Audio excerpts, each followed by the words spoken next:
Hello and welcome to the iRacing Esports Network and the Simracersworld GT Championship presented by Apex Racing TV, sponsored by DynamiXX. My name is Sam Fitzpatrick and alongside me for this evening's racing is Marco Barbonaire, and the host for today's meeting is Watkins. Glen. Marco, one of the most popular circuits on all of iRacing, the most owned road circuit of course in all of iRacing. It's a fantastic host for this round 4 of the championship. Yes, absolutely. Hello Sam, hello everyone and welcome.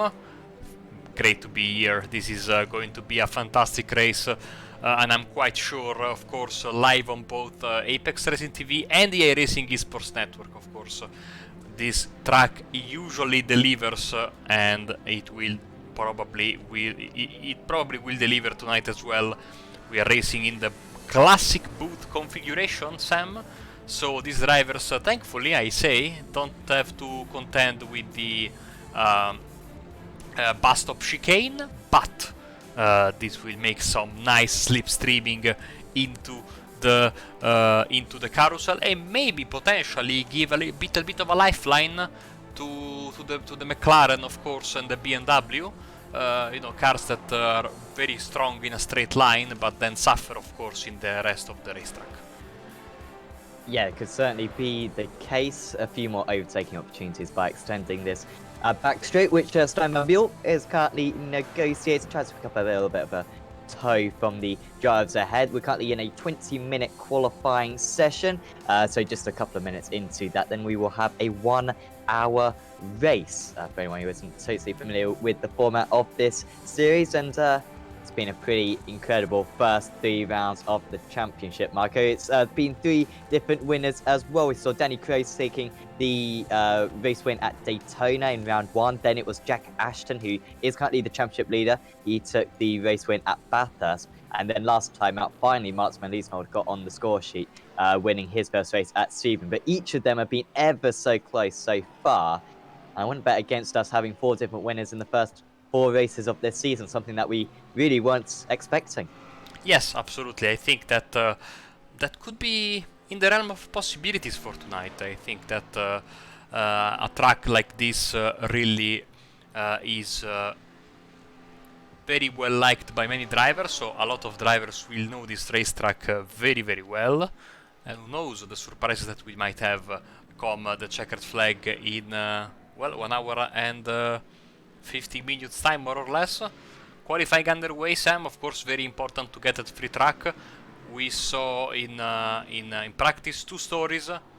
Fury Sinsport newest driver Joseph Janowski has dominated the free practice session, last minute entrant into the championship,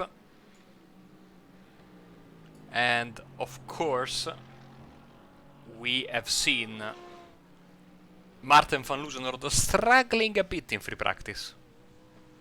Yeah, he was down quite a few places, was Van Loosenhoorn. I mean, he's struggled in these first 3 rounds. He could have probably won all of them. Daytona, he was involved in a first lap shunt when running, when fighting for the leads. Bathurst, he crashed out from the lead, and then Sebring, he finally did take the race win, despite perhaps not being the fastest driver necessarily on that day. Certainly, Steinmobile pushed him very hard last time out, but a late mistake cost him a bit. So it seems Van Loosenhoorn will improve a bit, but there's so many other competitive drivers. And I think this new tyre model, Marco, it has mixed things up a little bit. It's a little bit like what we saw in the supercars. It's not a radical change. The quick guys are still at the top, but it does seem to have bunched everyone up a bit. And there's just a few kind of almost anomalies out there who have gone from outside the top 20 to really being drivers who could contend for the podium. One thing I can tell you for certain is that I am having much better feeling with these cars in the limited time I had on track. I couldn't even turn a lap in the Sebring race this year. It was very disappointing. But during practice, at least, I could really find myself having more of a connection to the road. I've always thought that these GT3 cars especially had a tendency to slide quite significantly, I might say, with the old tire model. So good improvement. Of of course, as you were saying, the quick guys are going to be quick. It's more interesting to see the effects that this has on the midfield, and like you were saying, it has really bunched up the field quite a bit. And again, that plus the great equalizer that is the Watkins Glen racetrack is going to make for some very, very interesting racing. And of course, we also have the added bonus, so to speak, of the we also have to consider that now the tires will wear quicker. I mean, not quicker in a way that it will warrant a change of tire in the pit stop that these guys will have, but even more interestingly perhaps, in my opinion, these guys will have to really be careful, because they want to get to the finish without changing tires. But if they're not careful, the increased tire wear that we have might throw some surprises come the final 20 minutes of the race. Yeah, it's certainly something for the drivers to think about. I think we did chat with a driver the other day, or maybe it was in the Aussie Mixed and Fixed GT Championship. Of course, also the GTE cars, which they were in that championship getting the new tyres. And you know, if you're not careful, if you don't take it into consideration with the setup, then your front tyres or perhaps your rear tyres could really be degrading late on in the event and leave you quite susceptible to perhaps an overtake. Joseph Janowski then on pole position. Remember, he's backing up his qualifying pace. By the way, in the championship, still, I think I mentioned it earlier on, Jack Ashton top of the championship standings. Ashley Beard in second place, Justin Nair in third, and there's Neil Cooper and Seb Hawkins rounding out the top 5, the top 4, all Mercedes drivers. Justin Nair, Marco, getting promoted to a silver driver, and I must say, I'm very pleased about that, because you said how Nair was going to win the bronze championship. He's not going to do that anymore, is he? So, I'm looking as though I know what I'm talking about. Man, you're the amateur commentator, it seems. Can you confirm this bit of news? Because I just updated the drivers from the official scoring list, and it was a bronze driver still. I'm going to on the championship standings, it's saying he's a silver. Okay, then because he still has, I have also the latest paint pack, and he has a nice bronze banner on his car. But I will double check and update, and if it's wrong, well, Ian will have a moment with you, and you will be very in trouble, with no chance to become commentator of the season this year. So. Oh, wow. Jeez. The stakes are high. The stakes are high.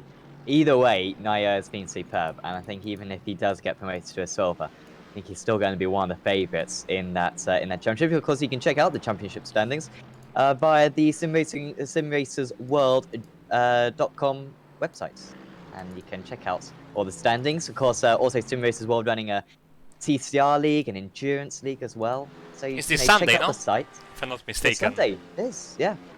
So you can check that out on their website.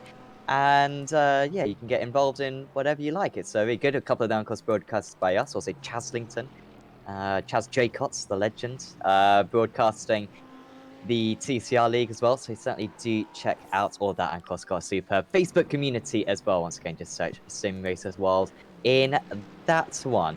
So we are pretty much halfway through qualifying now. And still on pole position is Janowski by 1.5 tenths of a second. And still, Van Liesel down in 16th place. This is worrying, Mark, eh? I mean, like I said earlier on, he's been thereabouts, but maybe that Ford just really struggling today. Perhaps it's not got the pace around this track, because two-time defending champion, and he's well down the order. Yeah, I mean, I'm a bit surprised, honestly, because I would have thought that of all the places, this could have been a decent... I mean, if there is a decent place for the Ford, because I don't know, to be honest. But, you know, we've seen in Monza, last time out, he was struggling a bit with Monza, in Sebring, of course. He was struggling a bit in the final corner in Sunset Bend, because there you you really had to contend with the bumps, and you know that the Ford doesn't like bumps. He's got big issues with the suspensions, with the shock absorbers. I wouldn't have thought that this place was going to be this bad for him. So let's keep an eye on Martin, because so far he's sadly for him backing up his practice pace in a very anonymous for him 16th position. Perhaps just needs to get a bit of a drag around the circuit by one of his teammates, a bit of a tow. He does usually perform better in the races, does Van Liesman, so he will still be competitive, but not as competitive as he'd like. Nyerg moving up into second place, I think, quite recently. So he's looking pretty strong to follow up there in ninth position. Of course, you can check out the live timing provided by SDK Gaming via the link in the description. So just click on that, and then you got all the information you want. You've got the last lap time, the best lap time, the intervals between each of the drivers, what lap we're on, the positions. It's very useful. Also the pit stop times as well. So that is very useful for everyone. Currently, it's 7:45 in the morning. Track is 20 degrees Celsius. Could get a lot warmer later on, I'm guessing, Marco. It's 15th of May, so just going back to the default time today. I don't think they've done that. I think that might be a mistake, actually. But it's going to get pretty warm as this race goes on, so Joe's got to have a setup which works well in these cool conditions and also the warmer conditions. Also, it might well be getting slower and slower out there in this qualifying session as the track temperature heats up.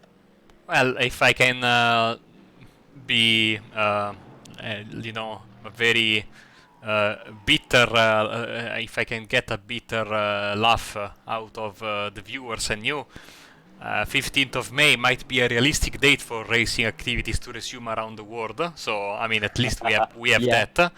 I mean, I wish it was a realistic time, to be honest, Marco. That'd be a very good situation. Bardel Mansaberber, hello guys, and good luck tonight in the stewards booth. They will be your race stewards for tonight, and they will kindly update us on the bottom of your screen, and you will follow every update from penalties, drive-throughs, you name it, warnings, etc, etc, etc. We have some drivers starting from the pits. For example, Ollie's Lane, he has a qualifying ban, therefore he will start from the back. I think, yes, we have a full pace lap around here, so it's going to be a relaxing drive for these guys around the beautiful New York, upstate New York. That was the scenery here. This track also, well, not this version, the one with the chicane, recently added as the new AI racetrack.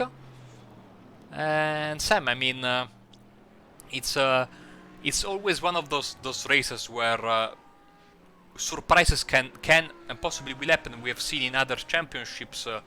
This is one of the premier hunting spots for a surprise winner. And this is certainly looking like one of those seasons. I had the comparison, I think, last time around. I said this could be basically this championship's version of the 2012 F1 season, with all these different winners in the start of at the start of the championship. And really, as I saw a car fly in the air, I don't know if you caught that with the back of your eye, Sam. It was a massive wreck somewhere, like I did not see that. on the other side of the racetrack, and it was not well.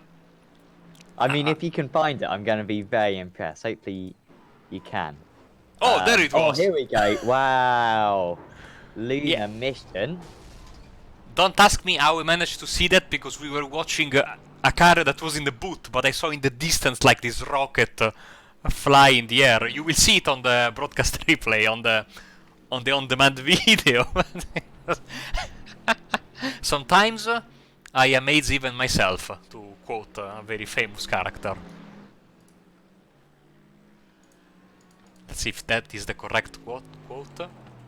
I believe it is. I believe it is. But no, good eyesight. Good eyesight right there. That was a heavy impact, wasn't it? Hopefully everyone's all right there.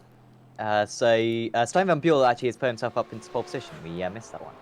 But Van Buell, of course, he got pole position at Sebring last time out. Kind of messed it up at the start, though. Pretty much lost the race at the start. I mean, maybe that's a bit harsh.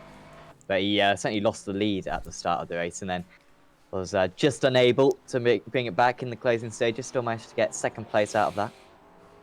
But he's certainly looking pretty good. Is Van Buell, and one of the favourites for the title. But undoubtedly, consistency is going to be a key for anyone here. Few drivers back in the pit, so they'll come back out onto the track. But only got a couple more laps for the drivers to be able to do. Of course, once you cross the line, you can finish the lap that you start. It's not like the official says you can finish the lap that you start. And I'll just say thanks to everyone who's tuning in, because on the Esports Network, we've got over 100 viewers at the moment. And this isn't even the racing. It does get better than this, believe it or not.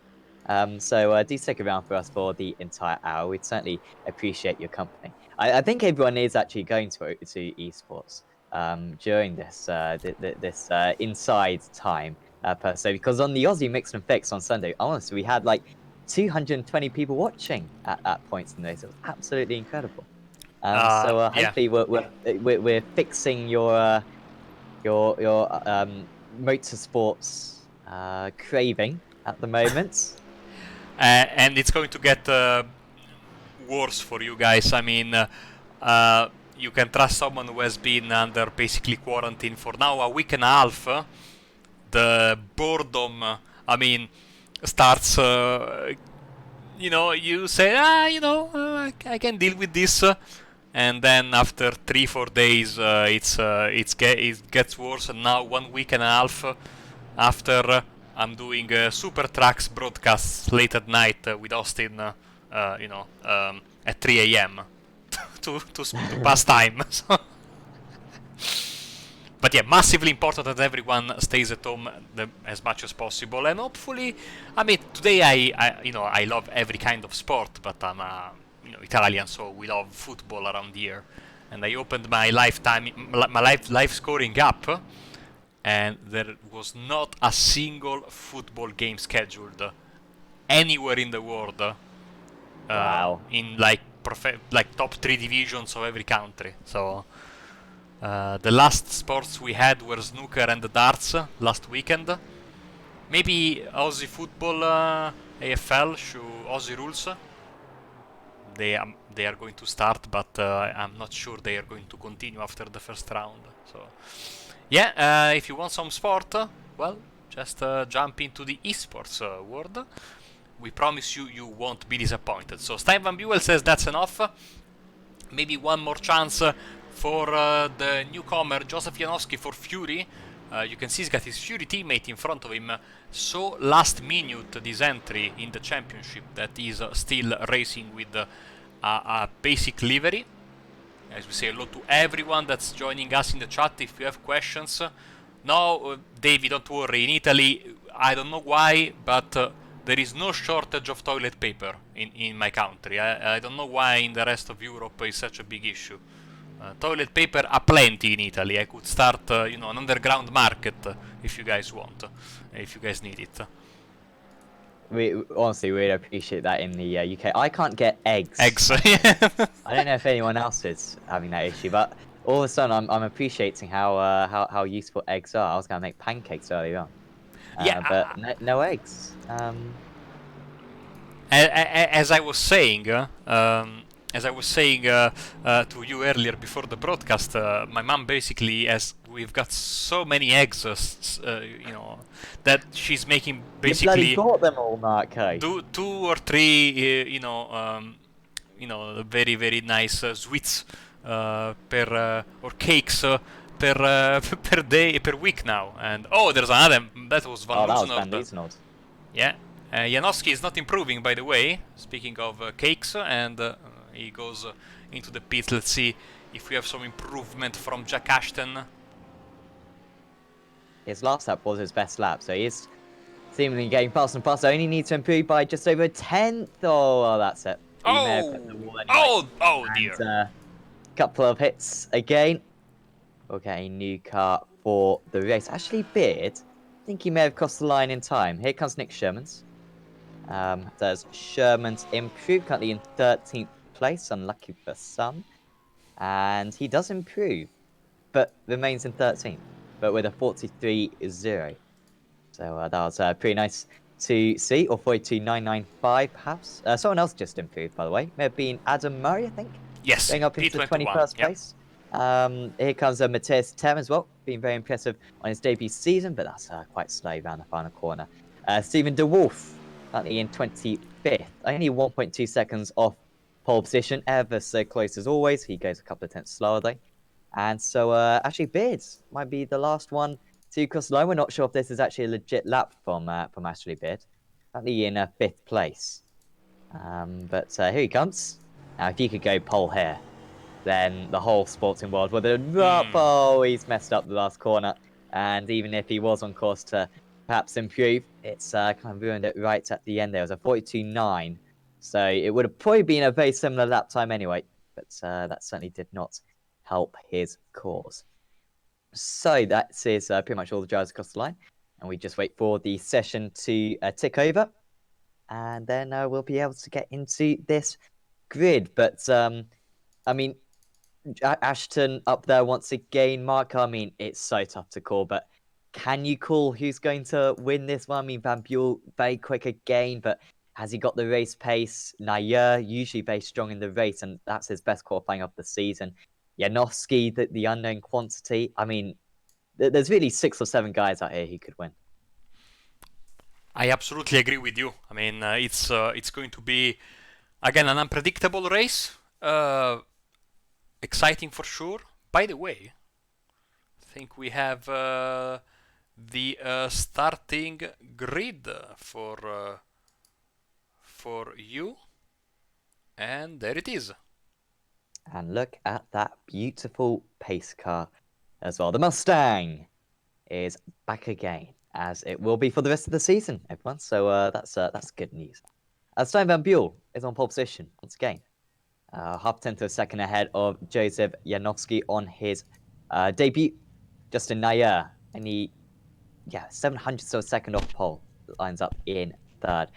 Jack Ashton, championship leader, starts in 4th. Then it's Ashley Beard, Dries Moosty, good qualifying for him in 6th. Hendrik de Grave in 7th. There's Neil Cooper, Steve Clays, and David Fuller rounding out the top 10. Plenty of silver drivers in amongst those guys.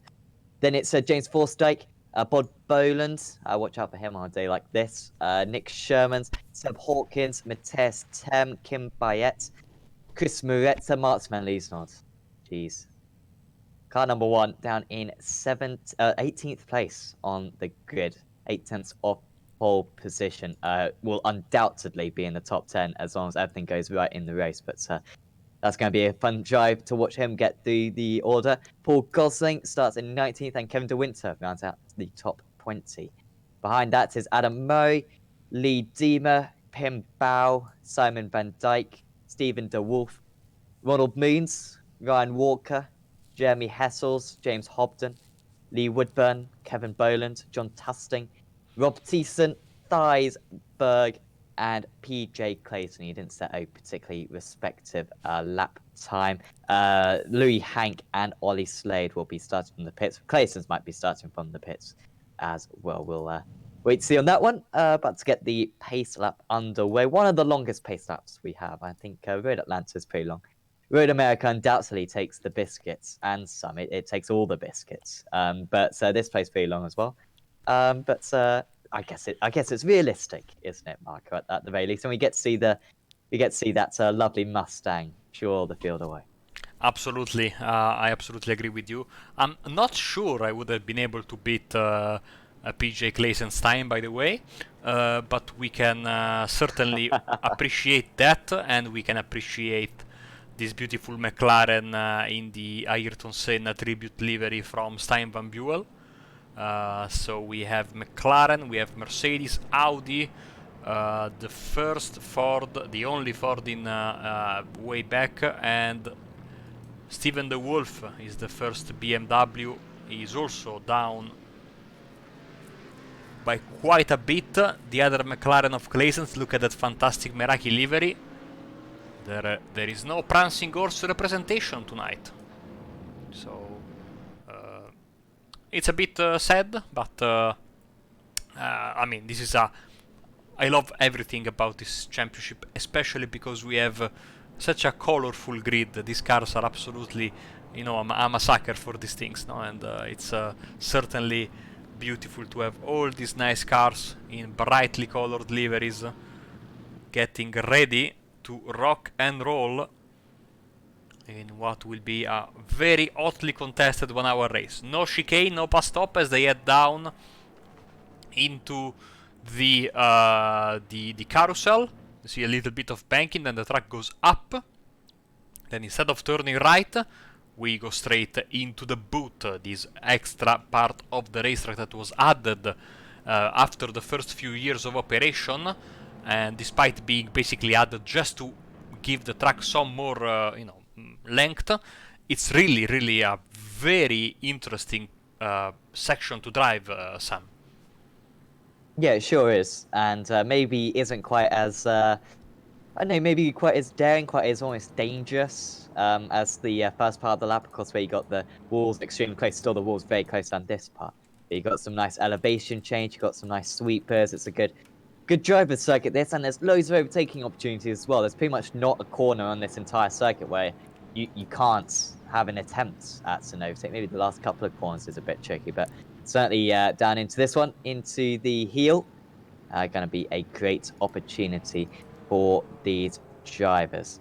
So going into this race, just a bit of a reminder: the top 3 in the championship: Jack Ashton, Ashley Beard, and Justin Nair. All of them starting up in the top 5 for this race. So watch out for that. Stein Van Buell with a few points to get back. However, perhaps the favourite for this round 4 of the season. Are we going to see a 4th different race winner for the season coming up in just under an hour's time?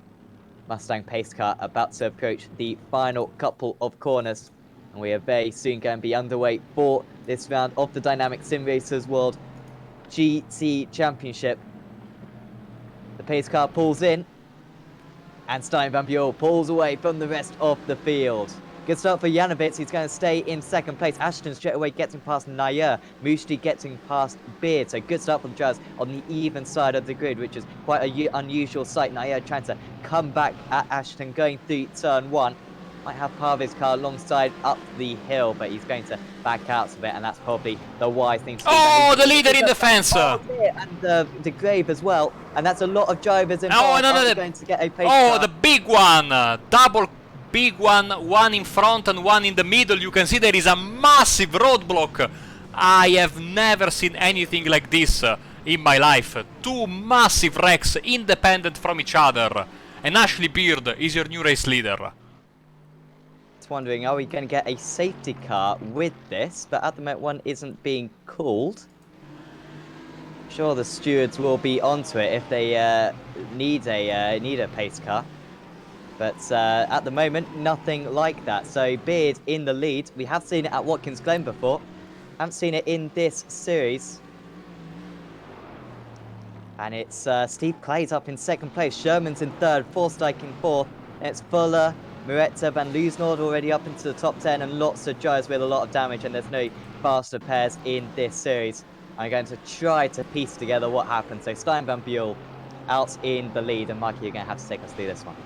Yeah, mistake there, classic. It happens a lot with the McLaren, but he was basically just there. Then another car, one of the Fury cars, spun. Then all hell broke loose. As you can see, there were 2 separate crashes, as I was saying. One at the back of the field and the other one at the front. I'm actually trying to see if we can catch the other big wreck that we had at the front of the field. It was Mattias Temmi that went around. Let's see if we can find the other car that crashed at the front of the field, because we see here Neil Cooper, sorry, is the guy that went around. Then he collected his teammate, but still I cannot find the other wreck, the one that we had. What happened to Janowski then? Yeah. Here we go. This might... Oh, it's him! It was him! Oh, he lost it by himself. And actually, did they all lose it by themselves? Oh, I saw that last night in the in the Rick Motec GT Challenge, the GT3 guys, they had several crashes with cold tires in the first lap in the first corner at Le Mans, most of them on their own. So, yeah, probably it wasn't an issue in Sebring, to be fair, Sam, but here maybe with the way the track works, going up the hill and the S's putting a lot of stress on their tires. I mean, we saw that crash from the McLaren. It had these characteristics, and then everyone else basically followed suit. I have absolutely, and I thought that Valuser was involved. He was not, as we have a post-race investigation for the first one crash, for the lap one crash. Yeah, and that's just, yeah, like you said, the cold tires, and caused absolute havoc. So it's quite surreal, this situation that we find ourselves in. Ashley Beard leads the way, 4.5 seconds clear by the end of lap 2. And start has been reviewed, no further action. I think just appreciating how crazy it was. Going to try to get a replay of Bob Boland's start, because we are led to believe that it was a pretty good avoidance. So only gained 5 places as Boland.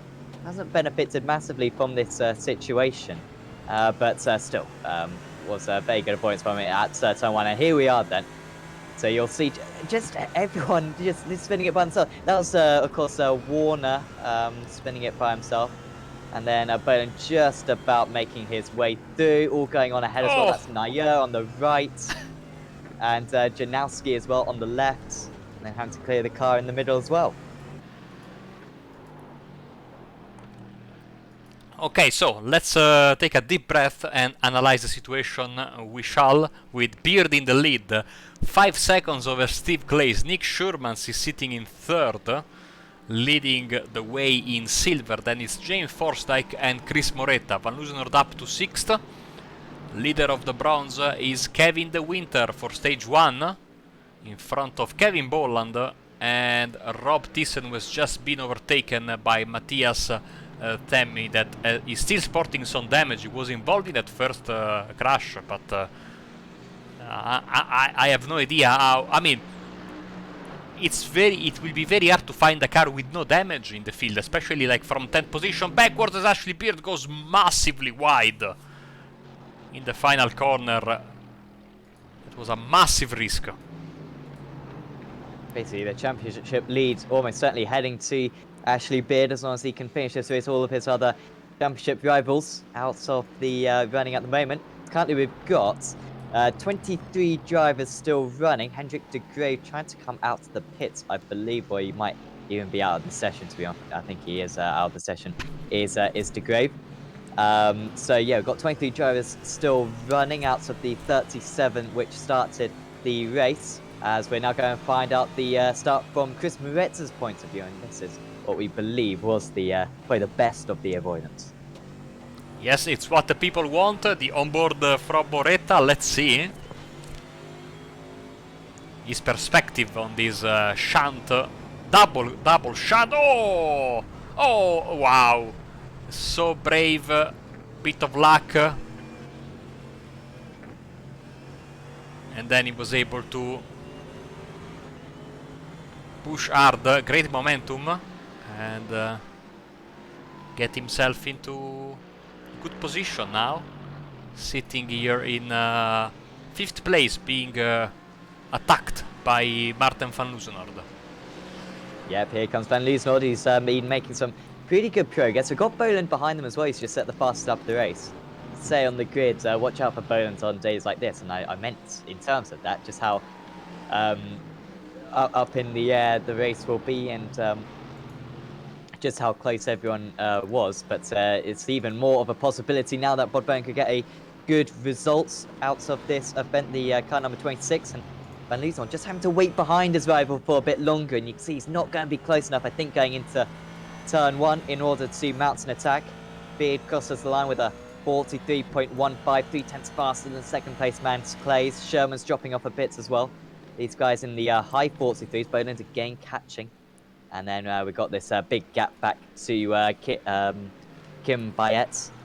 And Jeremy Hessel's and the Winter as well. Matez, Tim, and Rob Thiessen going side by side. Can Thiessen get this one done on the inside, the rev match driver? And he can do so, so he'll be hoping. Then now Simon Van Dijk can help him out, his own teammate, of course.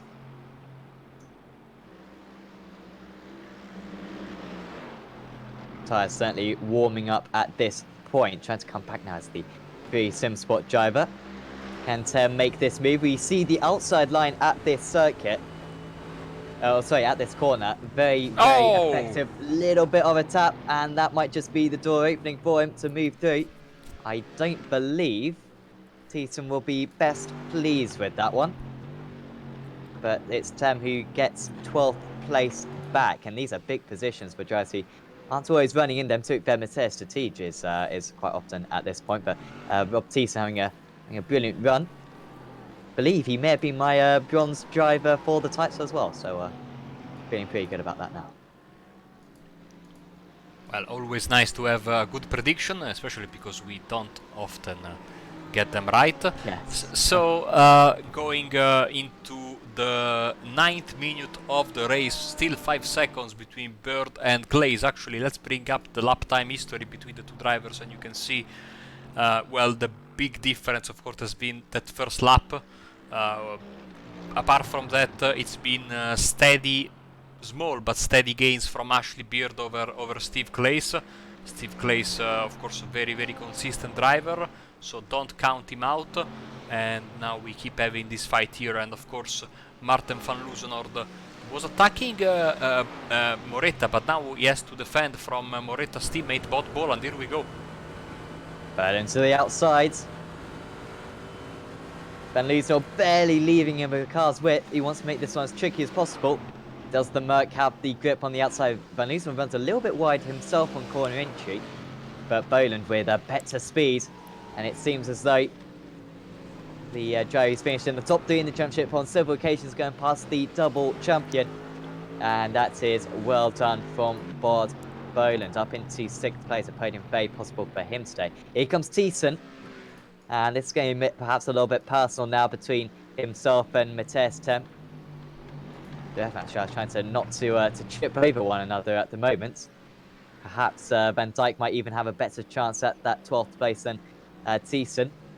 Both seemingly have remarkable similar damage, especially to the bonnet area on their cars. Along with, to be fair, all these Mercs just have the exact same bonnet damage to you, Marco. It's the exact same pattern. Yeah, the damage model can't come soon enough, in my opinion. Oh, Essels with issues. And he sparked in the runoff area there in the final corner as Beard gets 143.1, fastest lap of the race. Let's see the replay. That corner there, no matter the tire model, no matter the car, it's like they put some oil. But here he got a little bit of helping hand. Okay. It was with Bayet, of course. And I'm not sure whose fault that was, but it was quite a big impact between those two drivers. Already sustained quite a bit of damage, of course. There we are. Maybe Bayet was a little bit late to turn it. Yeah, probably. I imagine the stewards will have a look at that one. No penalties being dished out so far, I believe, at least not for that start line incident. Van Loosenord, 11.5 seconds off the lead, up 11 places so far. The biggest gainer in this race is Ollie Slade. He's tied from the pits. He will be chuckling to himself now, I imagine, for the 250 driver. As the Meraki drivers swap round, Moretta just lets him pass Boland, so he's now up into 5th place. Boland is 11 seconds off the lead. I think he's probably the 2nd fastest driver out on circuit, only behind Ashley Beard at this point. No drivers have re-entered, apologies, Dries Mujde has re-entered to the circuit. Also, no, that's it actually. Yeah, that is about it in terms of the drivers who are back out on circuit. So watch out for Mujde, gonna have a bit of damage, but might come back later on. Here is Thiessen, round 3, I think, against Mathias Tem. Could even be more than that. You kind of feel as though Tem is only going to be able to hold him up for so long. But whilst he is holding him up, he's producing a pretty good battle. Ollie Hank sorry, Louis Hank, another driver who starts up on the pits, rapidly catching up to these guys. Hank in the 43s, that's the same pace as the race leaders in his Audi. Will be onto these guys in a matter of corners, I imagine, because he's upping over 2 seconds a lap faster. And there's absolutely no way past at the moment for Rob Thiessen.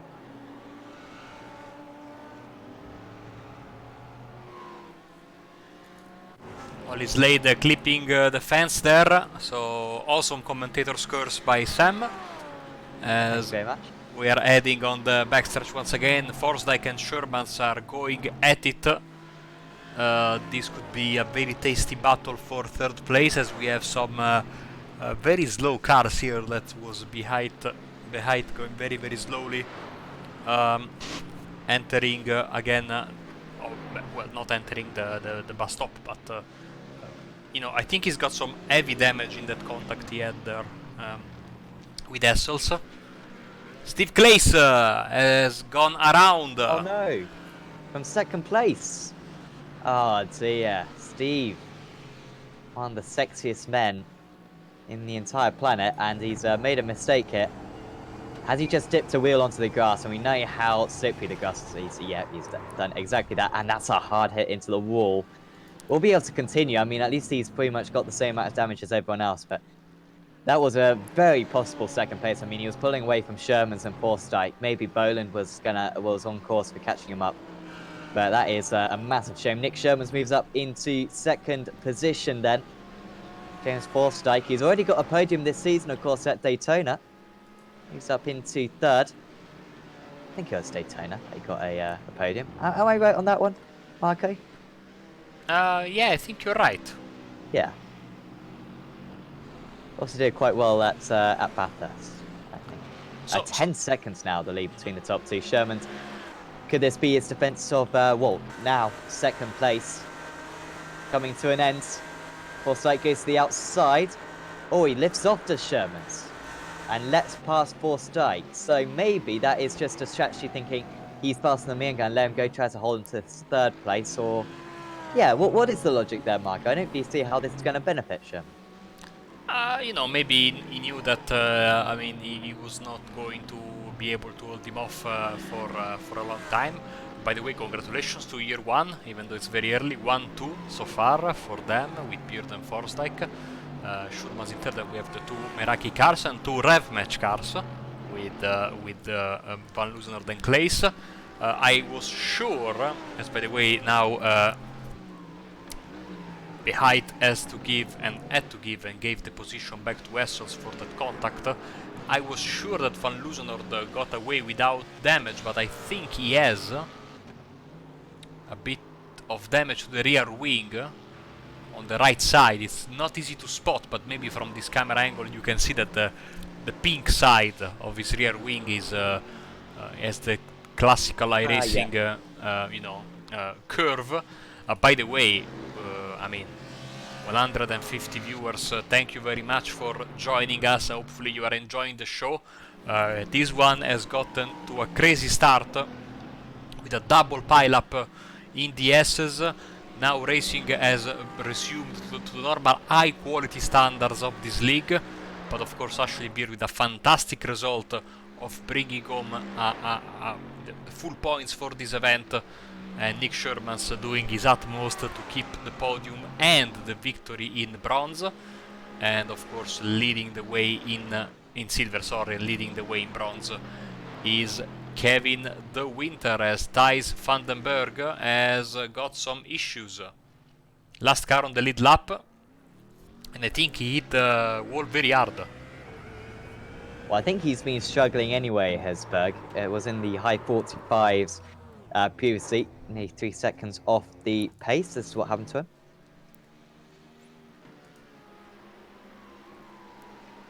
Decent Tim Van Dijk, yeah, this battle has been going on for quite a bit.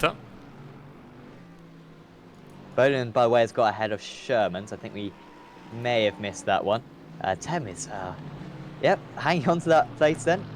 Slade on Severa. Slade hasn't caught them yet, but still certainly on course to do so. This is how Boland managed to move up into third position, getting past Nick Sherman's once again, not playing up too much of a fight. I mean, his next rival in silver is Kimber Height, who's sitting in 11th place with damage. Also, we have the multicolored car of Louis Sanke, teammate to Kimber Height, by the way, for the Flemish Sim Sport guys. Ashley Peart, once again, 42.97, another fastest lap of the race. And he is absolutely smashing the clock right now, and really proved to be no match to all the surviving cars. It would have been very, very interesting to see, of course, many of the drivers, all of the drivers who went out early. There could have been many interesting stories. Of course, Joseph Janowski could have been one of the protagonists, as of course was Stein Van Buell, who has sadly already given up after... I mean, he hit the wall, okay, but it was not a massive hit, and he was sitting there, no? And then everyone basically came crashing into him in the first of the two pile-ups there, as we have once again this fight going on between this trio of Mercedes AMGs. Can't remember a time before these guys not fighting. I can't remember a time before Matthias Statiege was ahead of Rob Thiessen. Oh, sorry, behind Rob Thiessen, but now he is. Coming back at his rival, but surely his superb defense is coming to an end. He comes back again, and there's contact between the two of them.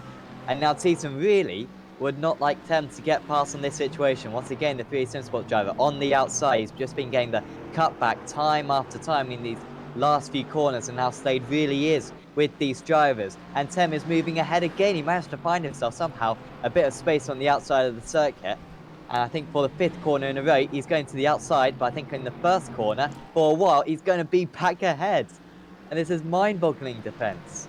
I mean, this is absolutely incredible.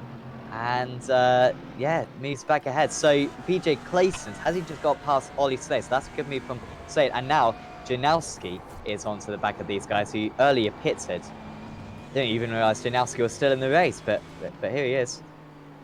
Yeah, I mean, one thing's for sure. I mean, all this fighting has really created basically a big pack of cars fighting for 13th and backwards. Here we go with Van Dijk and Thiessen going side by side as Claysons is coming. Let's jump on board with him and listen to this beautiful McLaren MP4 12C roll.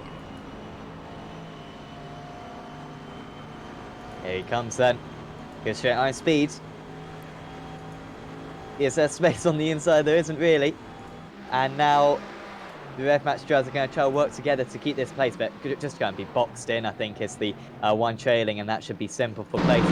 Might even get the 2 of them hit around the outside, and that was very nicely done there from places. Now, will the 2 ref match guys swap around? It seems like they're just racing normally rather than working as teammates, and now they do change. So Van Dijk finally gets ahead of Thiessen, and you might have a better chance of getting past Tem.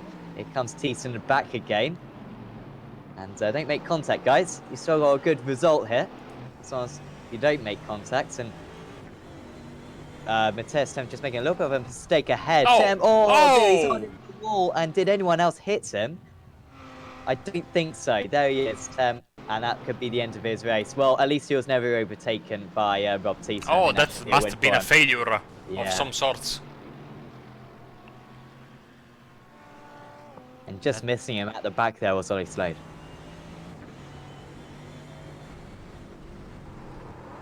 Could have been just lack of concentration. Maybe he's looking at his SDK gaming. He wants to bring home that Barbanera award for this event. And maybe. I think we'll contact him. I mean, judging by the way, you know, his hands moved, etc., I think that was not a mechanical failure, because or an hardware failure, I should say, because his hands were still moving. I thought it went straight into the wall, you know, as like he was couldn't move, but that's usually a sign of a technical issue. But no, he was moving his hands, so we might have our first Barbanera Award winner of the season. Yeah, so for anyone who isn't aware, Marco famously managed to crash down the back straight at Bathurst when getting distracted by a third-party application, and crashed out of the race. So it was a shame on that occasion. Yanovitz, apologies. There's a tennis player called Jerzy Yanovitz. He really hasn't played a good match. He hasn't won a match in about 5 years, to be honest.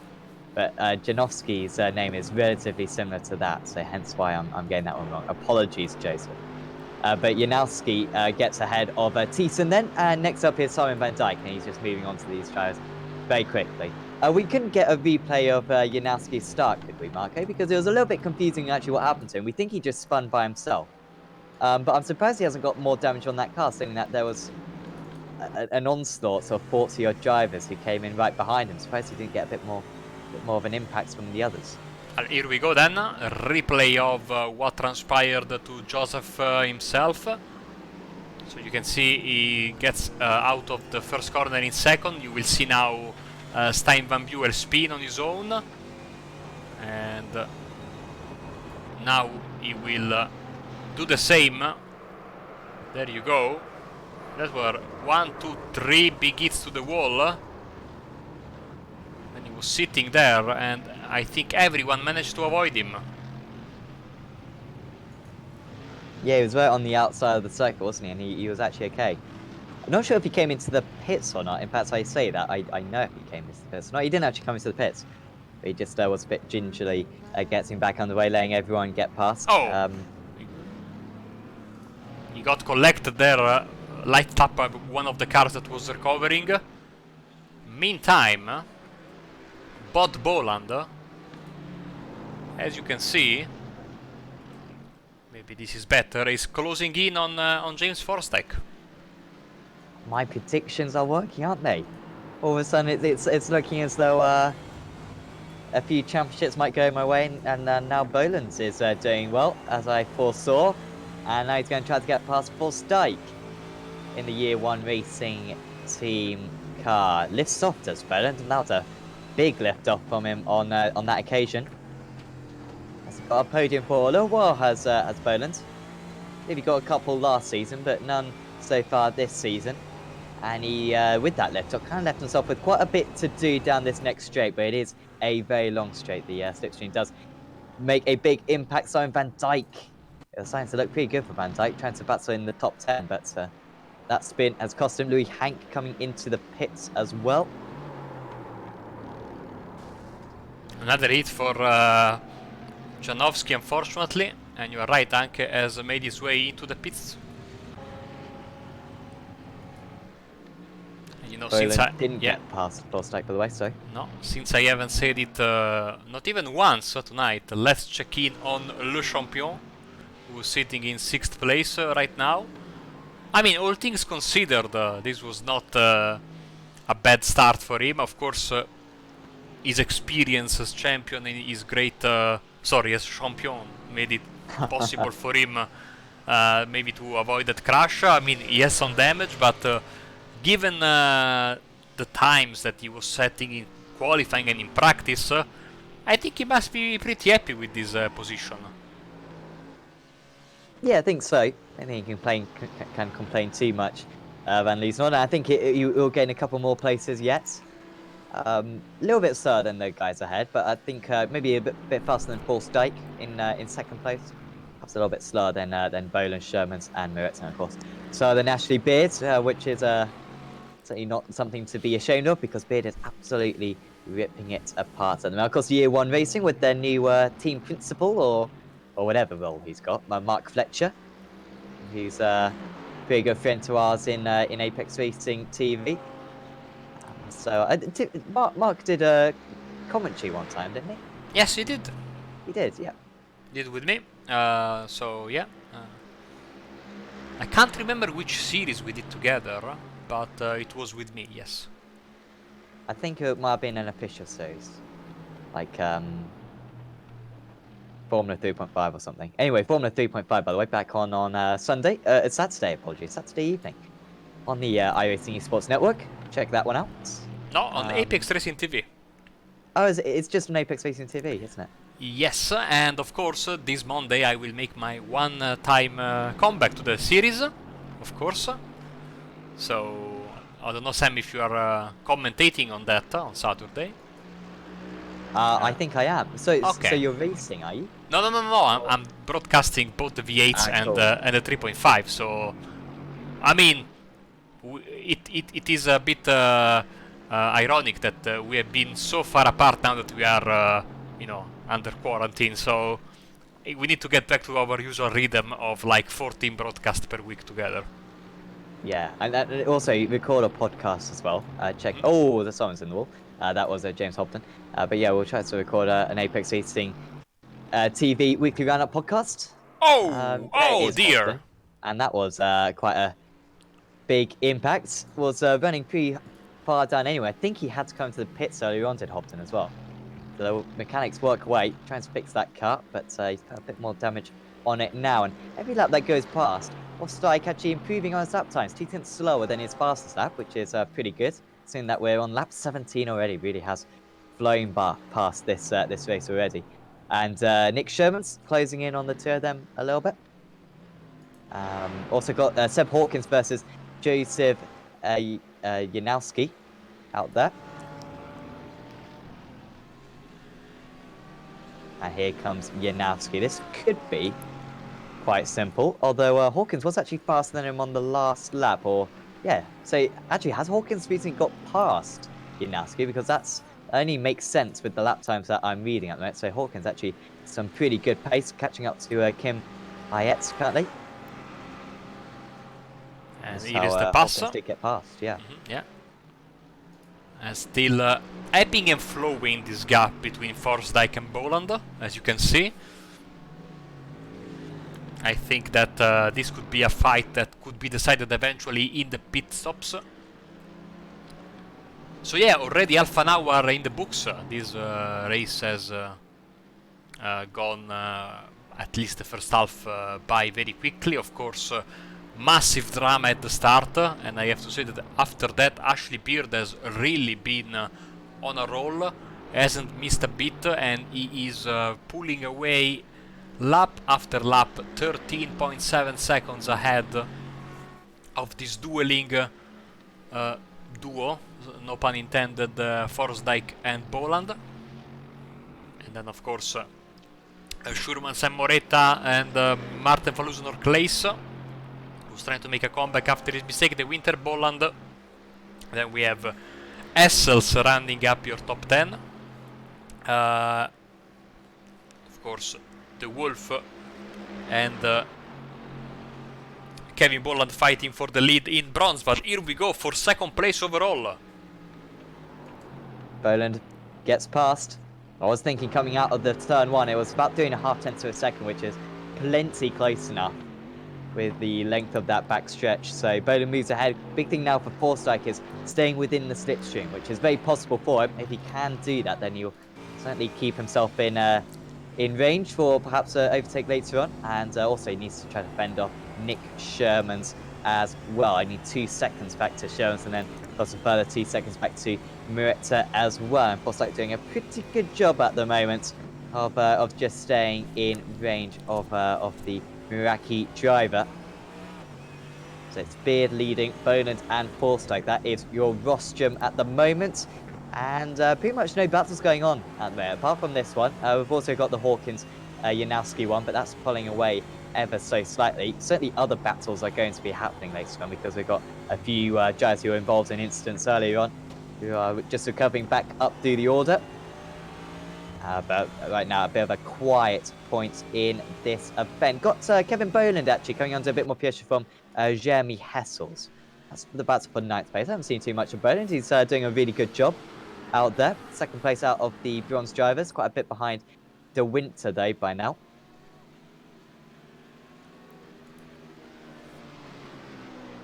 Keep an eye, of course, as soon as possible, if there are any updates at the front, we'll switch back to Boland versus Forsdyke, but this could be also very tasty. So Boland flashing his headlights, maybe he knows he's on camera, because there is no one in front of him. Next car is the Winter leader in his class, of course. So, I mean, with this Restream server that we have been using for almost 1 year now, basically the gap between what we are seeing and what you are seeing is like 5 seconds. So it's absolutely like the smallest I've ever seen. It's almost so if someone is watching the race, which I don't recommend doing while you are driving, but you know, to each their own. See, he's still flashing his lights. I think he's watching us.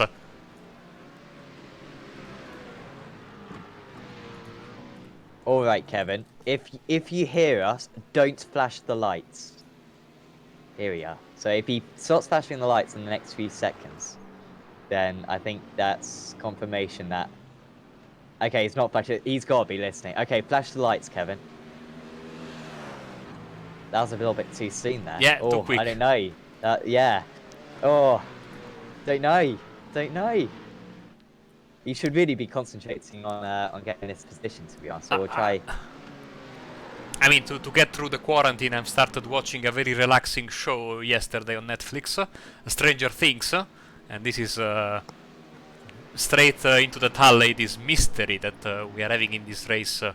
Is Bob Boland watching us? As Rob Thiessen, unfortunately, has had an issue. And I think he's hit the wall. Oh dear, I think Thiessen's going to be out of this one. This is how it happened. Just spun back into the wall, I believe. And yet towed back to the pits, unfortunately. They say for one of the year one drivers, that was John Tusting, I believe. No, it wasn't. That was someone else. It is John Tusting for Quantum, getting passed by Ollie Slade, just as that crash happened, by the way. So basically in real time, as Bot Bolan now is having some connection gremlins. Of course, the stewards are reminding us, well, not the steward, but David Whittables, who is, of course, very close to the stewards, that flashing the headlights is not allowed in this championship. So we are also contributing to possibly a driver getting disqualified. But, well, that was Sam, of course, so he was asking him to flash his headlights, so... Again, I terrible said, behavior. Don't flash your headlights. That's what I said. I said don't flash your headlights. So don't go throwing those accusations around, Mark. Okay. Bod Boland's into the pits from second place. It's kind of when we expect the pit stops to start. And Lee's not having a bit of a quiet race. That's proper flashing headlights, isn't it? With the alternating lights. That's why everyone should drive the Ford a bit more. It was better at Daytona, wasn't it, when it was dark? Fortunately, we didn't see it much.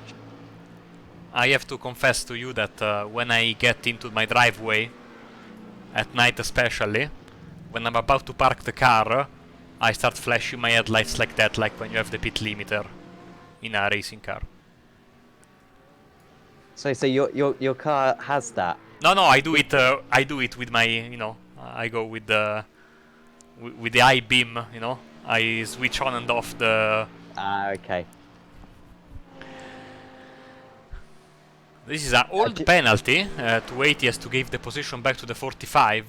That happened half an hour ago, more or less, so probably there has been a mistake from the stewards room, who probably are about to give another warning. So we'll keep an eye on that. Where is Van Loosenord? Here, behind Janowski, and Boland is here. Pit stop recap. Of course, some drivers have already gone through the lane for a stop at the beginning. Well, our leader joins the party. Only issue I see with the pit stops, Louis Hank with quite a long pit stop, so he was stationary for about 6 seconds longer than the others. However, he did pit quite a bit earlier than everyone else, so he's lost out a little bit there, has Hank, but should recover, I think. So Beard in the pits for Dyke, Shermans, Muretza. Come on, someone stay out, even if it means we run out of fuel. Just mix up the strategy, go a bit further, and of course you can lead a lap, which has no bonus points, but it's still something to put in your books. I mean, it's something that me and Marco have never done, so certainly worth giving it a go. Kevin De Winter, he might stay out. He will not stay out, though. He has popped into the pits. Beard with a quick pit stop as well. 20.5 seconds. His lead is going to be even bigger. Going to be about the 15-second mark, I think, as Boland comes into the pits as well. Where is Bod Boland? in relation to Forsyth. He was ahead previously, however, it was a longer pit stop for Boland. And Forsyth might get ahead of him, and he has got ahead of him. And Nick Sherman's has got ahead as well. And so it's all changed then. So Beard leads the way by 16 seconds. Forsyth back up into second. Sherman's in third, and now Boland drops down to fourth. Last warning for Sam Fitzpatrick for endorsing flash, lighting flash for the car 350. That's the steward's decision. Honestly, that I'm not going to get commentator of the season, am I? Oh. Your odds are getting lower and lower as Essels goes very wide and almost gives Hawkins the chance to pounce at this mistake, like jump on board with the Abruzzi Esports car. That was so close, he was sliding all the way, and the Audi, of course, a bit unstable, but super quick. Here we go. Side by side with the Beamer, I think he will get moved on, no problem, into the carousel. Ninth place for Seb Hawkins, who's been very quick for this entire event, really. He's now 8 seconds ahead of Janowski after being behind Janowski earlier on. That kind of just shows how quick he's been to be able to pull away from the driver who started on the front row of the grid.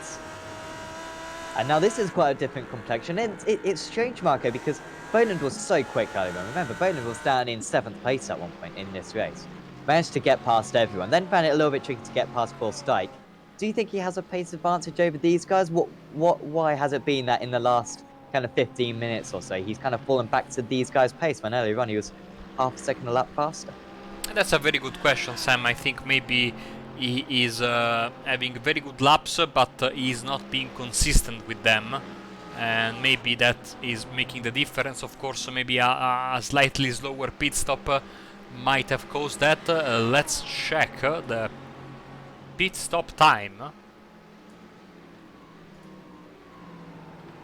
You can it was see about 1.4 seconds slower than Forsyth. Sherman's had a very good pit stop as well. Yeah, 20.6 for Forsyth, 20, 20 sharp for Sherman, and 22 for Boland. Steve Clays is out of the race. Oh, as Sherman's runs wide, and past goes Bod Boland up back into 3rd place. But yeah, Steve Clays is out of the event, and yeah, it's a disconnection for him. Great shame. I mean, if it's any crumb of comfort, at least he wasn't in 2nd place like he was earlier on in the race. At least he did have that issue. Otherwise, I think he'd be even more frustrated.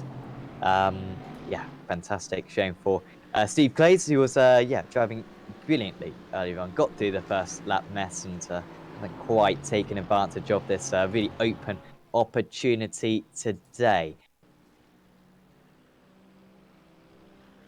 Adam Murray is having a terrible race, and I think he has had enough after this off. Man, I'm unstoppable with the pants tonight. And he had to tow back to the pits. 16 seconds and a half now the lead for Ashley Beard. It's not going to be a record, is it? Because I think Van Leeuwenhoek won by half a minute at Kota last season. Once again, the historians in this series can fact check that one. There's a bronze car Pinbau there, diligently pulling aside, letting these fighting drivers continue their fight. Schurmans will be next, so Boland gets one, of course, and now we'll try to get Forsyth trying to break this 1-2 for the year 1 guys. They are having absolutely a fantastic impact on the championship, the year 1 team. They have been very successful as of late, wherever they have been, and so this is no surprise. And of course, especially when you are trying to establish yourself in a championship, you absolutely have to profit from these strange races. As we big thanks to Cosmos for following us on Twitch.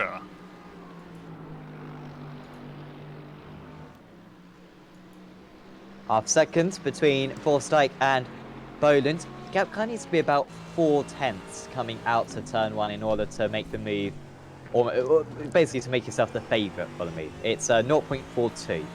So this is pretty good for Boland. He'll certainly be alongside by the time they get to the end of this back straight, as long as he hasn't got any extra damage. Just such a long flat out period. It's kind of similar to Interlagos, I guess, where it's not necessarily a complete straight, but it is an opportunity to close up all the way. Not quite as close as I thought, actually. Still about a 1/10.5 behind, and he wasn't close enough to get alongside. So Berlin's going to have to wait a bit longer in case for a half move into the carousel, but just affected his run through the corner, if anything. Sherman's now 1.5 seconds behind, so they don't have to worry too much about Sherman's. I guess this is a win-win situation for either now. I mean, a podium for either of them would be brilliant. So I doubt they're going to fight it that hard. But still, to finish better than the rest would be a nice result, and this will most likely be their best result of the season as well. Thanks to Ben Tains for following us on Twitch as well. I guess that was Ben Tains, judging by the nickname he used. Getting outside of the boot section and back to the cup layout in this treacherous left-hander. Then the run into the penultimate corner. This left-hander, you have to lift, maybe brake a bit, stay in 4th gear, and then braking at the end of the tire wall. Down to 3rd. And getting as close as possible. And we thank Bod Boland for showing us a lap around Watkins Glen International Classic boot. I think he's the exact same distance as he was on the last time. No, he's closer on this lap. He's 4/100ths of a second closer, is Boland. So maybe that is the few hundredths of a second that he needs to get the move done this occasion. Already past James Forsyth earlier on in the events.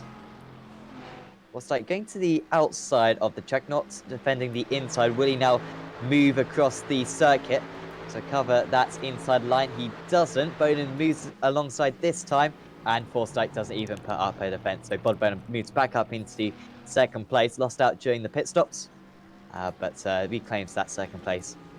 18 seconds off the lead. Jeremy Hessels and Louis Hank going at bats at the moment. Hank was a second faster on that last tour. We've also got Bayet and Janowski as well, fighting for 12th place. Again, Janowski 1 second faster than Bayet, but we'll concentrate on this battle between the BMW and the Audi for now.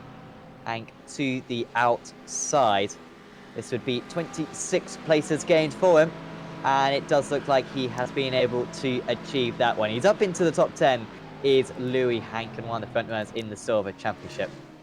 Moves into what will become, that's 3rd place out of the Silver drivers. All of a sudden everyone is subscribing to us on Twitch, so thank you very much. Thank you to Jenny and to Adam who just subscribed to us on Twitch. Welcome on board. Ooh, side by side between Hawkins and the Winter. This is for 7th place. Of course, the Winter is also leading the bronze category. And Hawkins is able to complete the pass, and he's now looking at a very good 7th overall and 6th in class. Should be a very, very nice result, as he's now pulling away. Thanks to I Don't Find, which is a fantastic username, for following us on Twitch as well. I mean, all of a sudden our Twitch channel is booming in popularity. I mean, this has like doubled our follower count. Yeah, in like 2 minutes. Maybe it's one of the drivers who is suggesting us to, or maybe we are making a good number of viewers on Twitch because I mean, yeah, this is the only form of sports basically available right now, as we have here Kim Behait, who's sitting in 3rd in the silver class, has just been overtaken by Joseph Janowski, who is really having a good race despite the damage and the crash. Of course, he would have wanted so much more from this. And here we go on the backstretch. Behind has a lot of speed, of course, both cars with a bit of damage. But Janowski is able to keep his position, as we have a problem for the fourth Zilla entry of Jack Ashton. Has he lost that by himself then, I guess? That's an unusual mistake for Jack Ashton. Ooh, what happened there? Now, is this where, does the engine then blow up just soon after? That was like dirt kicked up by the car, I think. Oh, so I thought his engine had blown up. Huh. I thought he blew a tire, but looks okay from here, so... I guess he'll still score points, won't he? He's 13 laps down. And all of a sudden, Sam, sorry to interrupt you, just 12 minutes left in this race. It really goes by quickly. It does. If only, of course, we have the Endurance Championship as well. And that does go by very quickly as well. But for each individual hour, it doesn't quite go as quick as this because there's so much action going on.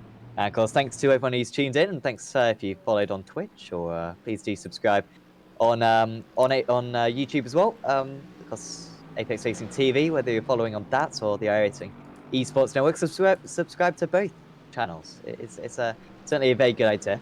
Undoubtedly, though, yeah, esports is taking off with this with the current situation, because 120 viewers is I mean to us, 120 viewers listening to me and Marco. Wow, that really does show the desperation at this point. But certainly, if you want to see more sim racing broadcasts, do subscribe to Apex Racing TV or the iRacing Esports Network, because yeah, it's a good fix at the moment, undoubtedly. Bernard hasn't pulled away, so his Forsyth still half a second behind. Maybe we'll come back for a battle, but with the way that Forsyth didn't put up much of a fight earlier on, I think he's happy just to take the third place and run with it. Only other battle I see out there, Moretta's actually been caught by Van Nieuwsnod. He's just decided to put in his personal best up of the race. He's just turned up all of a sudden, has Van Nieuwsnod. That's good tyre wear on that Ford. Here he is, trying to catch up. 1.6 seconds to catch up now to Moretta. Certainly possible, that one. And then we've also got Boland fending off Hank and Hessels. Boland was being caught by quite a bit, has been able to alleviate that pressure a little bit more recently. And they're catching up to De Winter, I guess.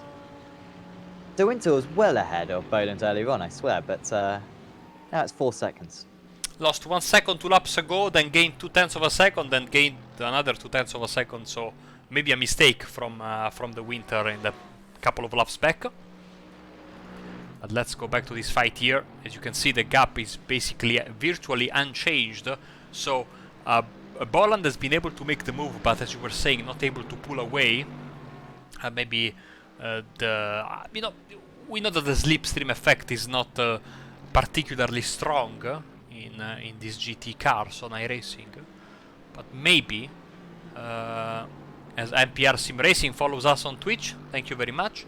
Maybe some tire conservation or tire issues maybe for Boland. Who knows if he's just saving his tires for the final few minutes, or if he's struggling a bit with tire wear. I think Forsyth might move up into second position in the championship at this point, because Ashton, of course, out of the race. Beard winning the race in second place. Nair out. Neil Cooper out. Seb Hawkins quite far down the order. I say quite far down the order. He's still in 10th place, but certainly behind. So actually, Hawkins will probably be in second place coming out of this round. Mooshte's out of the race. Sherman's doing a good job. Forsyth doing a good job. So too Boland. So yeah, those three guys, along with Hawkins as well, so they're going to get some good yield from this race. Here is Hank, what's a second behind Kevin Boland. But wait, Kevin Boland and Bod Boland, no relation. One's got one L in their name, another's got two L's. But it does make it confusing when we're calling the race, so thanks to those guys. Louis Hank now puts his car to the inside, moving on to lap 30. Trying to come back is the BMW, usually very good on the brakes, but probably does the best thing, just slots in behind. He's now in slipstream range, however, is Boland.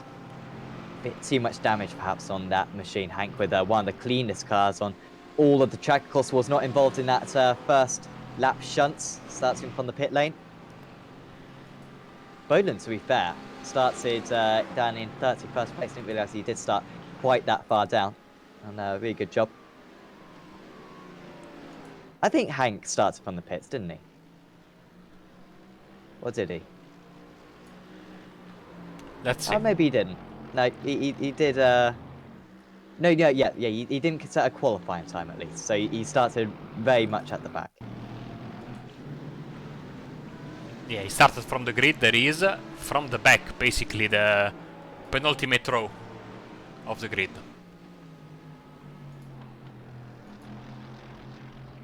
Of course, anyone who's just tuning in after this race is complete, of course, do watch the starts. I think we're going to be watching the starts, to be honest, with all the different angles as well of what happened, because it was you'll have to rub your eyes to believe what was going on up the hill on that one. James Forsyth, he's if he wants to get past, he really has got a good opportunity.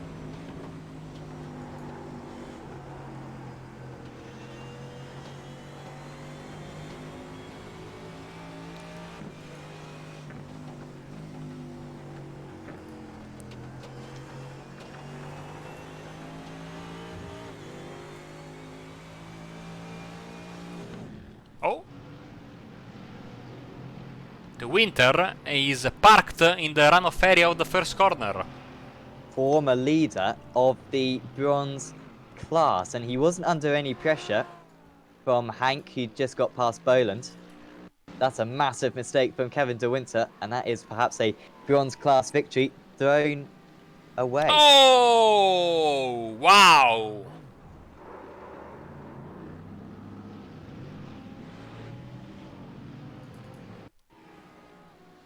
I was lucky it wasn't any worse. Involving Matthias Stem in his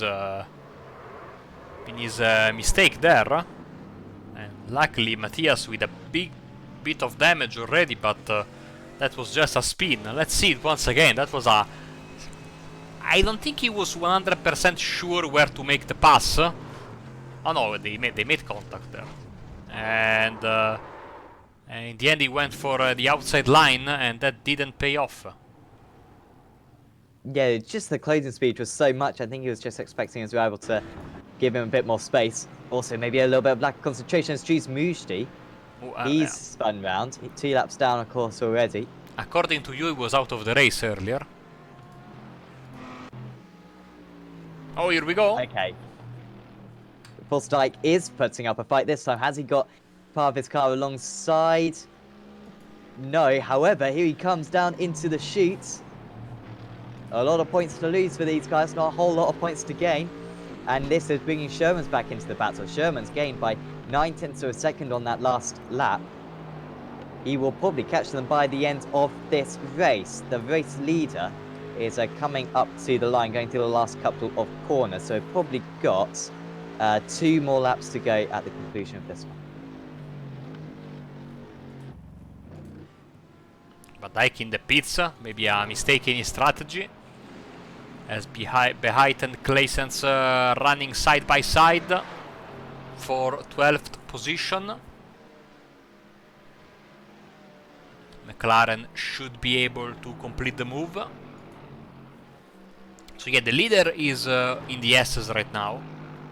Boland and Forsyth now coming through the start-finish line, as coming out of the pits is Van Dijk. He shouldn't be in the way of this battle, or maybe he will.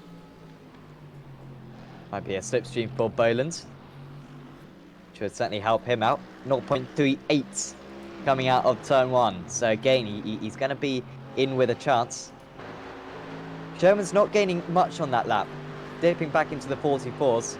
That's about half a second slower than the lap times he has been producing. Maybe going with a little bit more straight line speed. Forsyth sniffing down the inside. Okay, so another driver with a miscalculation in his refueling, probably, Sebastian Watkins. 7th place. And this will drop him to... Oh, wow, he might be in 15th, I think, after this. Simon Van Dijk's off the track again. And that was just in front of Bod Boland, wasn't it? So, I wonder if it was close to taking out the podium runners.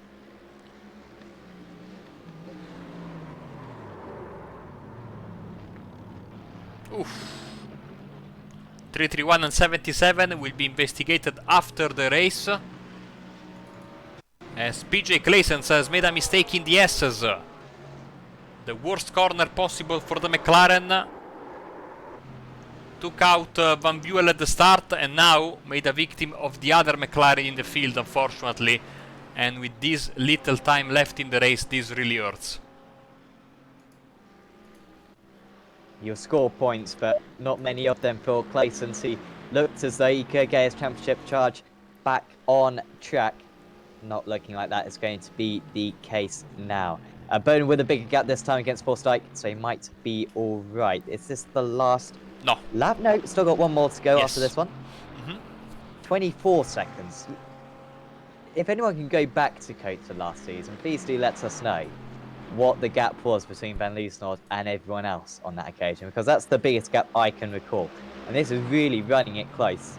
It seems like Beard has just run this race as though he was under pressure, just driving as fast as he possibly could. Should we give him a bit of airtime, actually Beard? Because we haven't seen him pretty much all day. Because he's been too quick. Of course, it's tricky to say if he would have won. If it weren't for that impact, the other members of the top 5 were all taken out in that first lap shunt. Pretty much everyone else on the top 10, to be honest, were taken out of the race because of the various incidents. But he's been very quick regardless. Very consistent as well. And Sam, to finish first, you first have to finish, and Ashley Beard absolutely with a fantastic run tonight. He takes the white flag, Sale La Blanca, and this will be his final lap. Let me spend a nice word for the debut on Joseph Janowski. Of course, again, he maybe and surely would have wanted more from this race, considering he was first after the first 2 corners. But fantastic comeback. He will finish probably in the top 10, in 8th place. Would be a fantastic result. Final lap for the dueling Mercedes. Mercedes was looking at a lockout of the podium, by the way. So one more chance for Forsdijk to get past Boland, but Boland seems to be... oh, it's pretty close. Yes, let's see. Let's see if Forsdijk wants to risk it. 3.5 tenths, so this was as close as we've seen him for the last few laps. And by the time we get halfway down this back straight, he's going to be in with a chance. To the inside goes Boland. Does Forsdijk risk it? They're 2 seconds clear of Sherman, so that should be all right. Year 1 Racing goes to the outside of the Meraki Racing driver. Forsdijk on the outside again. Will he duck to the inside? He's at least got the cutback. Will be a better line. I think he's just so careful, though. He doesn't want to make contact with his Mercedes compatriots. And we're soon going to see the race leader as well come to the line. Boland defending into every single one of these corners in the boot section. And he's doing enough, it seems, to win this, or to get second place in this race. Forsdijk, will he come back on the inside? Not going to happen. Meanwhile, out in the lead, Ashley Beard rounds the final corner for Year 1 Racing. He's going to win his first race of the season and take the championship lead. Ashley Beard dominates at Watkins Glen. Can Boland hang on against Forsdijk? I don't think it's going to be a Year 1 1-2. Instead, it's going to be a Meraki 2. And that will be enough, I think, for Bod Bones. Coming round the final corner. And that is a good drive from the guy who started in 12th place. 26 car finishes in second place. Sherman's 3 seconds behind them. Moretta being caught by Van Liesnoord right at the line, but Van Liesnoord didn't have enough. Louis Hank, it seems, from the back row of the grid, or penultimate row of the grid, looks like he's going to get 7th. Still got Hawkins and Slade and co. So Hawkins, who recently came into the pits, has just got past Ollie Slade. Kevin De Winter, who's had issues as well, he's trying to come back at these guys. Top of the silver drivers, by the way, of course, was Nick Sherman's. And top of the bronze drivers, it's looking like it's going to be Kevin Boland, who was running in second place out of the bronze drivers for much of the race, kept it very clean. And he's going to take a huge points haul, which is really going to benefit his championship charge. Here comes Kevin Boland, car number 350, and he coasts it round the final corner. He wins the bronze category here in round 4 of the championship. Slade and De Winter. Can De Winter recover any of the points that he lost with that late incident? He cannot. Oh, Slade's lifting off right on the line. 8/100 separated the two of them in the end. We slightly missed Schurman's crossing the start finish line, so there he is, winning silver. So congratulations to him, and in just a second we will have the final race results from a chaotic and very enjoyable race here at the Glen. And once again we thank each and every one of you for tuning in. Hopefully this has been, and I think it has been, a very, very entertaining race as the drivers take their parade lap in a nice formation, and we switch to the blimp, we switch to the empty view, and we give you the results. Maybe. Have we got the results?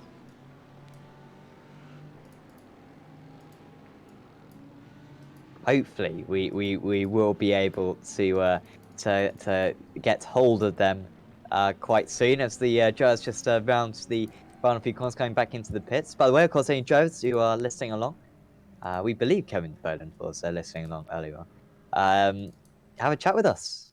We're pretty much open to having a chat with pretty much everyone. Of course, we won't get through everyone, but no matter what position you finished in, we would certainly be interested in talking to you. Fantastic to get the narratives of this race. I'm sure there were many of them. So we do now have the results. So it's Ashley Beard becoming the 4th race winner of the season and the championship leader, car number 30, wins by 25 seconds ahead of Bod Boland. James Forsyth rounding out the podium. Nick Sherman's finished in 4th place. I believe Sherman's will be in 2nd place in the championship now. Behind that was Chris Moretta, Martin van Leeuwenhoek, Louis Hank in 7th. Then so Joseph Janowski, Jeremy Hessels, Kevin Boland was top of the bronze drivers in 10th. Behind that was Kim Bayet, Seb Hawkins, Ollie Slade, Kevin De Winter, Ronald Moons, Simon Van Dyke, John Tusting, PJ Claysons, Dries Mujdi, Pim Bao, and Steve Clays. I believe top of, I believe the retirees were pretty much everyone else. Only 14 cars finished on the lead lap, only 17 finished within 1 lap. And then behind the drivers who finished 3 laps down was Stephen De Wolf, Matthias Tem, Jack Ashton, Rob Thiessen, Thijs Berg, Adam Murray, David Fuller, Hendrik de Grabe, Paul Gosling, Lee Diemer, Stein Van Buell, Justin Nair, James Hobden, Neil Cooper, Ryan Walker, and Lee Woodburn. 37 drivers started, like I said, very few finishing. And we're going to get a few interviews with drivers now. So, we're going to get an interview with our 4th different race winner of the season. It's Ashley Beard. Ashley, I know, how are you feeling right now? I guess you can't quite believe your situation after the first few corners. Very lucky. I'm saying that due to the fact that I thought I was going with him. I thought definitely following, because I was following Jack and I was thinking we'll be all right. And then the next minute, loads of smoke, and I thought this could only end badly, especially up the complex of corners. So very lucky to get away with it, but delighted to have good pace and maintain it for the win. Definitely. I mean, going through those first few corners, was the rear end going light for you? Because it seemed to happen to 5 or 6 drivers down the order where they just lost it by themselves. Was it a worrying moment for you as well? Were the cold tyres that bad, or did you just think maybe with your setup that it was more manageable? I think it was more to do with the warm up on the formation lap. I think just look at like building up a little bit of heat. I mean, fair enough, it's still going to be quite dodgy on the temperatures, but I knew that I couldn't go full pelt through the first lap, so I held a little bit back on the throttle. I held off and then went back on it, but not knowing that I thought, only one car's going to go off and we'll go up to fourth. But when they all went off, it was like my Christmas and birthdays come at once. So I think it's just to do with the prep of the tyres, really. You get that temperature in, it just gives you that little bit of confidence on the first few laps. And then after that, you were setting a blistering pace. I mean, there were very few laps in the race where you weren't the fastest driver on circuit. Were you, how hard were you pushing? Were you just imagining it as though it was a normal race? I mean, yeah, how hard were you pushing? I'd say I was pushing just to keep my concentration more than anything, because I think if you start to back it off, you lose that concentration, and one lapse of concentration around the first bit of Watkins Glen could cost you dearly. So I thought we'll just stick to it, maintain a pace. I mean, 1:43, low 1 minute 43s were what I was aiming at. It wasn't, say, trying to get too greedy with it and get a 42. But if I could keep with the 1:43 and maintain the fastest laps in the stint, then I wasn't really too bothered. But I was pushing. And now the situation in the championship is you're going to have a big gap. How I'm saying it, probably 50 odd points. You're going to be clear of everyone else. I mean, that's quite a way to start the season for your first 4 rounds. Yeah, I think it's been surprising. I didn't expect to be on the pace because it's my first season really doing GTs. I've been more like committed to the Mazda side, but this season has been, like you say, we've changed. So I think it's just going to be just maintaining points really for the season. I mean, I'm not really worried about wins as long as I can keep in that top 5. We certainly wish you the best of luck for that one, Ashley. And before we let you go, is there anyone you'd like to thank? Well, I'd like to thank everyone at Year One. I mean, fantastic bunch of guys. Couldn't wish for any better, really. And all the sponsors, especially Mark Fletcher. I mean, he's just an absolute legend. He's just unlocked my pace unbelievably, giving me coaching and stuff. So it's a credit to him, really. I mean, without our team, we'd be nowhere. So it's just the foundations of what goes behind the scenes. Well, thanks for having a chat with us, Ashley, and best of luck for next week. Thank you very much. Take care, guys. So that was your race winner for today, Ashley Beard. Marco, who do you want to have a chat with now? Well, we'll have a chat with second place finisher, of course, Bod Boland. Hello, Bod. Hi, Marco. Hi, Sam. Hello, Bod. Well, talk us through your race, especially, of course, that race start. How was your perspective on the 2 big wrecks that happened? I don't know what happened. I was too far back to see what happened, but it was just a case of coming off the throttle and hoping you don't get hit from behind. Got through the carnage and then just try to settle down. After that, you have been in a race-long fight with James Forsythe. In the end, you were able to finish second. You made the move in the final few minutes, but then we thought you would have been able to pull away from James, but that didn't happen. Is that because the slipstream was so strong, or were you in trouble with the tires come the end of the race? Yeah, tyres were gone and lack of talent. James was quicker than me. I was more concerned about, was it Nick Sherman that was behind me? I thought if I could get ahead of James earlier on, get him in between me and Nick, and I felt as though I had the pace on Nick, but definitely not James. James was quicker than me. So after 2 weeks of the new tire model, what are your thoughts on these changes that iRacing and how are you dealing with it? I don't like it, and I'm dealing with it badly. Well, of course, if dealing with it badly means a second place, that's absolutely a good place to start. So we have done 4 races, and of course next week, 5th round of the season, in a very tricky place to pass. Championship is heading for Zolder. What are your thoughts about that? Yeah, the next 4 tracks I'm not too keen on. What are these? Zolder, Monza, Motegi, and Zandvoort.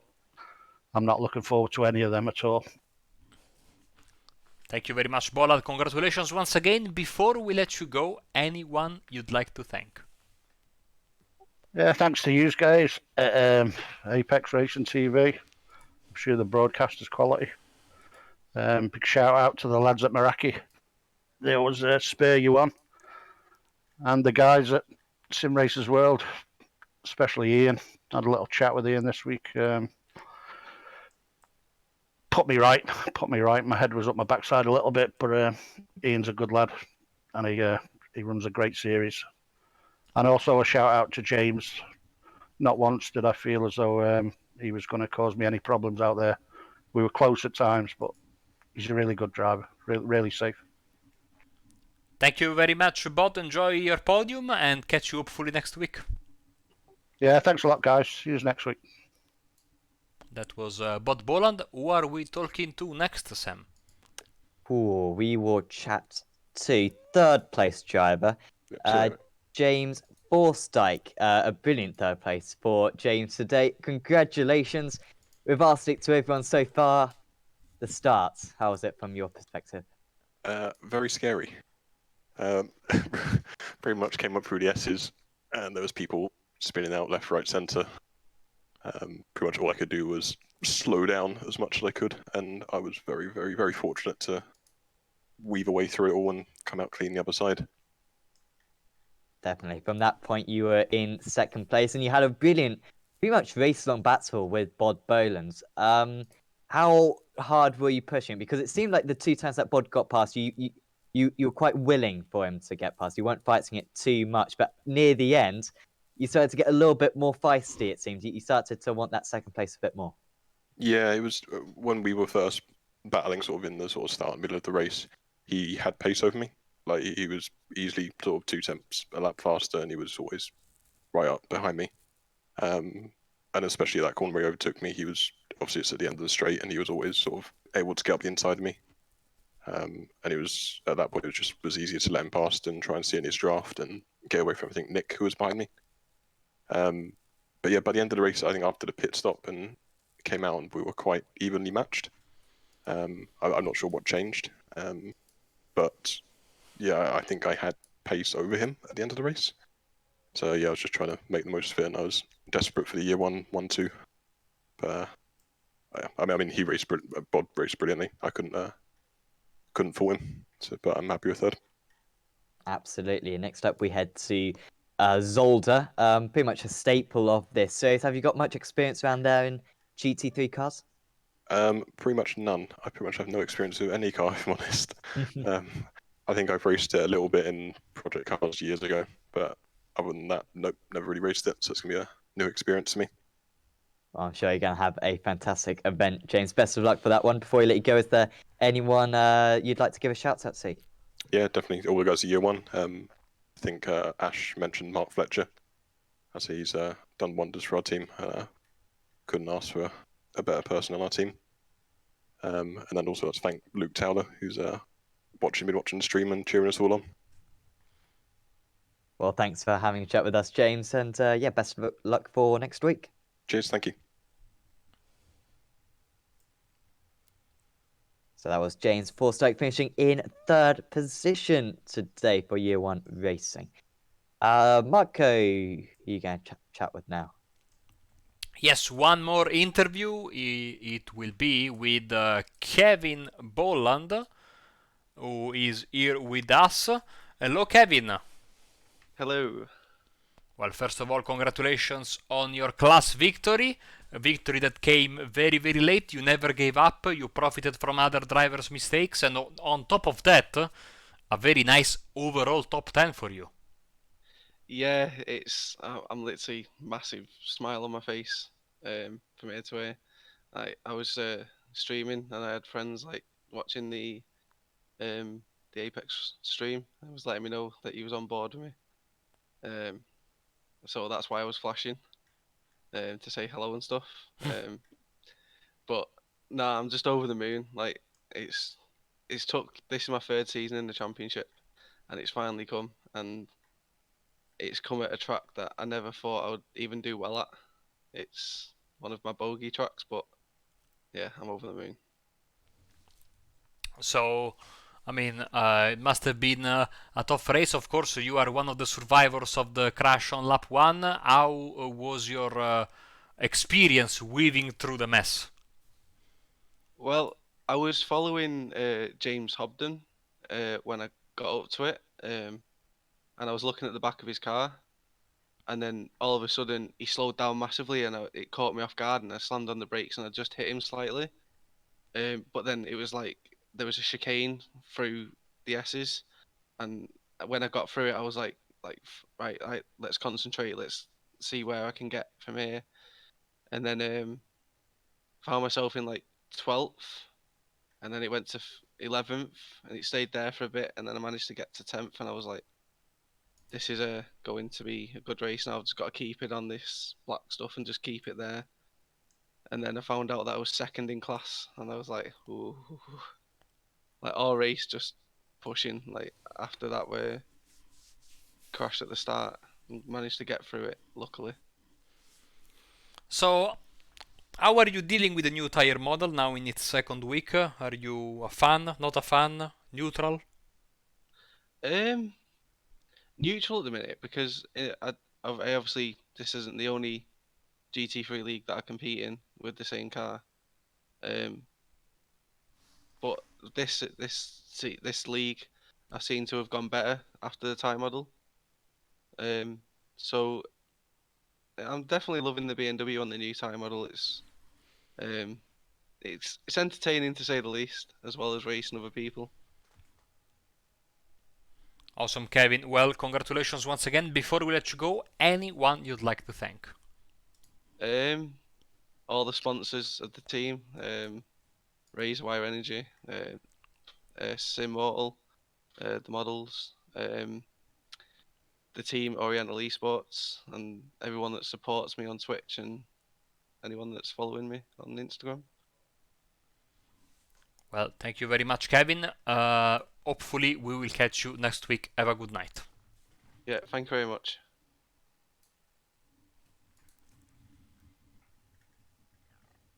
And That's Sam? Kevin Boland, Yeah. your race winner for the bronze category today, getting a superb 10th place. So Marco, a strange race today. I think when you see a big crash, it's quite entertaining, right? It would have been nice, I think, to see a proper race where we saw the front runners involved. Because I think this would have been ever so close. I think there really was 5 or 6 drivers who could perhaps won today.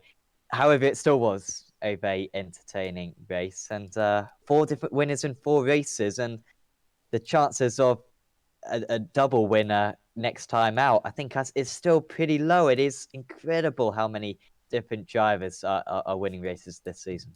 I told you this could really be the 2012 season for this championship, and I mean, there we had 6 in 6, if I'm not mistaken. 7 in 7. 7 in 7, perfect. The first double winner was Alonso, and very, very,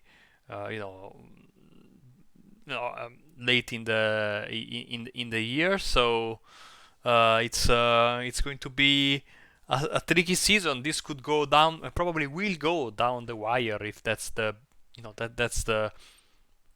These are the first 4 rounds. I cannot imagine what's coming next. And of course, Zolder, with those tricky chicanes, those straights, you really need to force the issue if you want to make a pass. We might have more surprises as well. One of the few races that Van Loosenhoort hasn't won in his dominant spell in the championship because of a connection issue, if you remember. So a bogey track for him, maybe. We'll see. Of course, one of the flagship race tracks of this series together with Branzaccio and Spa. So a very prestigious race. Don't miss that next Wednesday. Yeah, absolutely. And of course, if you have enjoyed this video, please do leave a like on it. We'd mega appreciate that. And whether you're listening on or watching on Apex Racing TV on our on Apex Racing TV on the iRacing Esports Network, please do give us a subscribe or a follow or whatever to keep up to date with our future broadcasts. Plenty more broadcasts coming up. Of course, tomorrow on the Esports Network, you can check out the Apex Racing League Touring Car Championship, round 1 of the championship, coming from beautiful mid-Ohio. That's going to be an epic round. So hopefully you'll join us for that one. And of course, we've also got Formula 3.5 coming up, the Apex Racing League GT Championship, World GT as well, along with loads of other stuff. So certainly do check out both channels. We'd mega appreciate it. And of course, do check out the 5th round of the Dynamic Simracersworld GT Championship at Zolder next week. But for now, from me and from Marco, we're going to say goodbye, and we'll see you next time.